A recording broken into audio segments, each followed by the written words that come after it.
what's going on? So listen, when you're talking with a buyer, you're looking at a property, say you're a wholesaler, and you're trying to, hey, I want to get you on my buyer's list. I want to know what kind of your business model is and all that kind of thing.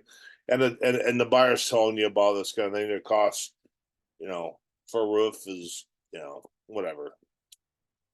They did, put in the plumbing is X, whatever the numbers are. Who cares? Doesn't matter. And you're taking notes and you're meeting them and you're interacting with meeting their plumber and the drywall guy. And this guy's pretty good, right? Pretty. One of the things you need to know immediately is how liquid are you? Okay, when I say liquid, this is important. If you're not used to this kind of language, you need to understand what I'm talking about. Liquidity means like how much. I mean, how can you is it? Do you have it in your checking account? Can you write a check? Can you probably won't be able to go to the bank. And frankly, because the bank's not that liquid to be able to pull $200,000. You have to order that kind of thing. But like, how can you get a cashier's check for that kind of money? Does that make sense? So, how liquid are you? Okay, or does the guy have to? Well, no, I have to. This is my 401k, and it takes 60 days. I gotta talk to my guy out of Omaha, Nebraska, and he reroutes it. And if he's talking to this guy in Omaha, Nebraska, that's not liquid. Okay, does that make sense? So how liquid are you? How soon can you close when you're looking to buy, right?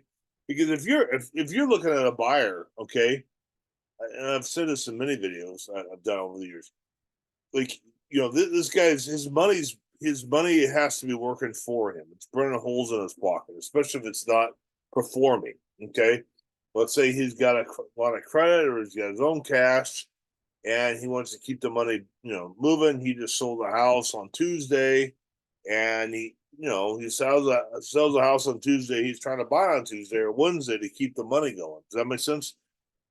But, whatever happened, he couldn't keep the money going. Well, he's anxious. He's looking at 10 properties on Thursday to figure out where to put it. Okay, if those 10 properties he's looking at on Thursday aren't one of yours, he may not be a cash buyer.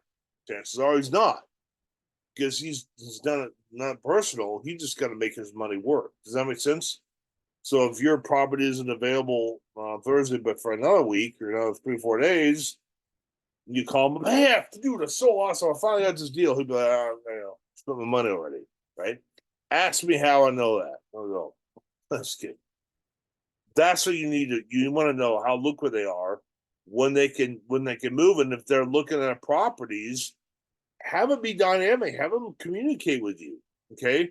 Because they may go, dude, I'm really looking at this property. The numbers really work. I could put an offer right now, and I could close on it.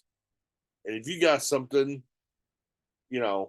similar to that, sweeten the pot, whatever. Right? But if you don't know this, I'm saying this to you. There's nothing more frustrating when you're starting out. You're really excited about a deal. You really think you got a deal, and you call your buyer up.